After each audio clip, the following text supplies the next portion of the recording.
Hello. അപ്പൊ ഇന്നത്തെ ഒരു ഡേ ഇൻ മൈ ലൈഫും ചെയ്യാന്നാണ് വിചാരിക്കണേ. എത്രത്തോളം കവർ ചെയ്യാൻ പറ്റുന്ന ഒന്നും അറിയില്ല.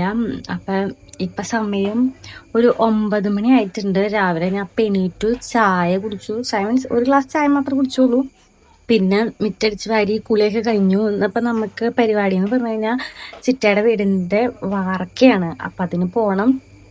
മക്കളൊന്നും എൻറ്റിട്ടില്ല, എൻറ്റിട്ട് വേണം പോവാനായിട്ട്. പിന്നെ അമ്മ രാവിലെ അമ്മയ്ക്ക് ജോലി ഉണ്ടായിരുന്നു. സൺഡേ ആണ്, പക്ഷെ അമ്മയ്ക്ക് ഇന്ന് കുറച്ചു നേരം ഉണ്ട്. അപ്പൊ അമ്മ പോയി.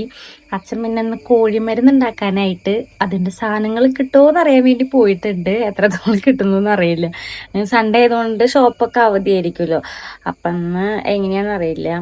പിന്നെ ചേട്ടായി ഇന്നലെ പാർക്കിൽ കുറച്ച് പൈപ്പ് ഇട്ടു. ഇന്നിപ്പോ കുറച്ചും കൂടി ഇടാനുണ്ട്. അപ്പൊ അതിന് ചേട്ടായി രാവിലെ തന്നെ പോയി. കുറച്ച് കഴിയുമ്പോൾ വരും. അപ്പൊ ചേട്ടൻ വന്നിട്ട് വേണം ഞങ്ങൾക്കും കൂടി പോവാനായിട്ട്. അപ്പൊ ഈ രണ്ടാളെയും എണീപ്പിച്ച് നമ്മക്ക് കുളിപ്പിച്ച് രാവിലത്തെ ചായക്കൊക്കെ കൊടുത്തിട്ട് വേണം കൊണ്ടുപോകാനായിട്ട്. അപ്പൊ എനിക്കിനിയിപ്പൊ ചായ കുടിക്കണം, നല്ല വിശക്കുന്നുണ്ട്. അമ്മ എന്താ വെച്ചാ ഉപ്പുമാവും പഴം പുഴുങ്ങിയതൊക്കെ ഉണ്ടാക്കിയിട്ടുണ്ട്. ഞാൻ ചെന്നപ്പോഴേക്കും അമ്മയ്ക്ക് നേരത്തെ പോകേണ്ടതുകൊണ്ട് അമ്മ അതെല്ലാം ചെയ്തിട്ടുണ്ട്. പിന്നെ ഞങ്ങൾക്ക് ഉച്ചക്കത്തെയും ഒക്കെ ഫുഡ് അവിടെ നിന്നായതുകൊണ്ട് അമ്മ എന്നിട്ട് അത് തക്കാളിക്കറിയാൻ തോന്നുന്നു എന്തോ വെച്ചിട്ടുണ്ട്. അപ്പൊ നമുക്ക് ചായ കുടിച്ചാലോ? വാ. പിന്നെ ഞാൻ നേരെ വന്നത് ഫുഡ് കഴിക്കാനായിട്ടാ. ഉപ്പുമാവും പഴം പുഴുങ്ങിയതൊക്കെ ഉണ്ടായിരുന്നു. അപ്പൊ അതൊക്കെ കൂട്ടി ഞാൻ വേഗം ഫുഡ് കഴിച്ചു. അമ്മനെയും കൂട്ടപ്പോ എണീക്കാത്തോണ്ട് തന്നെ ഞാൻ വേഗം ഫുഡ് കഴിക്കാണ്. അവര് എണീറ്റ് കഴിഞ്ഞ് കഴിയുമ്പോഴേക്കും എന്റെ പണികളൊക്കെ തീർത്ത് വെക്കുകയാണെങ്കിൽ അപ്പൊ ഞങ്ങൾക്ക് വേഗം പോവാലോ. അപ്പൊ അതോർത്തിട്ടാണ് വേഗം വേഗം ചായ കുടിക്കണേ. അതിന്റെ ഇടയിൽ മിട്ടു വന്നായിരുന്നു. അപ്പൊ അവൻ വണ്ടി കഴുവാനായിട്ട് പോവാണ്. അപ്പഴേക്ക് അമ്മനെയും കൂട്ടപ്പോ എണീറ്റു. പിന്നെ പല്ലും കൂടി തേക്കാണ്ടാണ് വണ്ടി കഴുവാനായിട്ട് പോണേട്ടാ.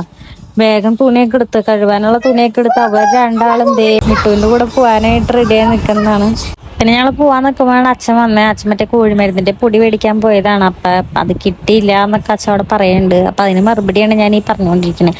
പിന്നെ ഞങ്ങൾ വേഗം മിട്ടുവിന്റെ കൂടെ പോയി. ഞങ്ങൾ ഇറങ്ങാൻ നേരത്തെ ചെറുതായി മഴ ചാറുണ്ടായിരുന്നു. അപ്പൊ അമ്മണീനും കൂട്ടപ്പനെയും കോട്ടൊക്കെ ഇടിച്ചാണ് കൊണ്ടുപോയായിരുന്നത്. പിന്നെ അവർ രണ്ടാളും അവിടെ കഴുകണ സമയത്ത് അവിടെ നോക്കി നിൽക്കണ്ട്. ഞങ്ങള് പിന്നെ മിട്ടോടെ പുറത്ത് കഴിവപ്പോ ഞാൻ സീറ്റൊക്കെ ഉള്ളിലെ സീറ്റൊക്കെ നല്ലോണം ഉരച്ച് വൃത്തിയാക്കി വെച്ചിട്ടുണ്ട്. അതിൻ്റെ ഇടയിൽ പിന്നെ ഞങ്ങളുടെ കഴിവെല്ലാം കഴിഞ്ഞപ്പോഴേക്കും ചേട്ടായും വന്നു. ചേട്ടായി രാവിലെ തന്നെ ചിറ്റയുടെ വീട്ടിൽ വാർക്കൽ പൈപ്പ് ഇടാനുണ്ടായിരുന്നു. അപ്പം അത് ഇടാനായിട്ട് പോയതാണ്. പിന്നെ ആളും വേഗം വന്നു. പിന്നെ അപ്പേക്ക് ഞങ്ങളുടെ കഴിവെല്ലാം കഴിഞ്ഞിട്ടുണ്ടായി. പിന്നെ ഞാൻ വേഗം കാട്ടി കൊടുക്കാണ്. അതേ കണ്ടുള്ളിൽ സീറ്റൊക്കെ നോക്കി നല്ലോണം വെട്ടി തിളങ്ങുന്നുണ്ട് എന്നൊക്കെ പറഞ്ഞ് കാട്ടിയൊക്കെ കൊടുത്തു. അപ്പോൾ ചേട്ടായി പറഞ്ഞു ഞാൻ നോക്കട്ടെ എന്നൊക്കെ പറഞ്ഞ് നോക്കി. പിന്നെ അവൻ വേഗം പോയിട്ട് അവന് വിരുന്നുണ്ട്. അപ്പൊ വിരുന്നിന് പോകാനാണ്, അവന് തിരക്കാണ്. അപ്പൊ അവനും പോയി. പിന്നെ ഞങ്ങൾ നേരെ വീട്ടിലോട്ട് പോന്നു.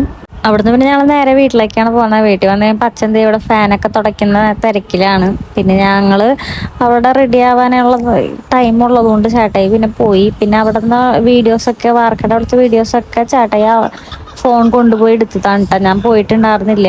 അത് കഴിഞ്ഞ് പിന്നെ ഞങ്ങളുടെ ഫുഡ് കഴിക്കലും മക്കളുടെ ഫുഡ് കഴിക്കലും കുളിയൊക്കെ കഴിഞ്ഞ പിന്നെയാണ് ഞങ്ങൾ അവിടെ പോയായിരുന്നത്. അവിടെ എല്ലാവരും ഉണ്ട്.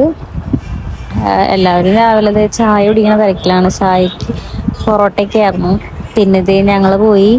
ഞങ്ങളവിടെ എത്തിപ്പേക്കും ചിറ്റ അവിടെ പൊറോട്ടയൊക്കെ എടുത്തു വെച്ചിട്ടുണ്ടായിരുന്നു എനിക്കൊക്കെ ഉള്ളത്. പിന്നെ ഞങ്ങളതൊക്കെ കഴിച്ചു. ഞാനവിടെ വ്ളോഗ് എടുക്കുന്നുണ്ട്. ദൈവന്മാരെ കൂടി പോണതാണ് ആ കാണണേ. പിന്നെ ഞാൻ നേരെ ചിറ്റയുടെ അടുത്തേക്കാണ് ചെന്നത്. പിന്നെ കുറച്ചേരം അവിടെ നിന്ന് വർത്താനൊക്കെ പറഞ്ഞിരുന്നു. പിന്നെ ഉച്ചക്കത്തെ ഫുഡൊക്കെ വന്നപ്പോൾ ചിറ്റയും ചേട്ടായി കൂടി കൊണ്ടുവയ്ക്കുന്നുണ്ട് അത്. പിന്നെ ഞങ്ങൾ ഫുഡൊക്കെ കഴിച്ച് അവിടെ നിന്ന് പോരാണ്. അപ്പം ഇത്രത്തോളമാണ് എനിക്ക് കവർ ചെയ്യാൻ പറ്റുള്ളൂ. പിന്നെ അങ്ങടേക്കുള്ള വീഡിയോസ് ഒന്നും എടുത്തിട്ടില്ല. അപ്പം ഇന്നത്തെ വീഡിയോ ഇത്രേ ഉള്ളൂ. Tata bye.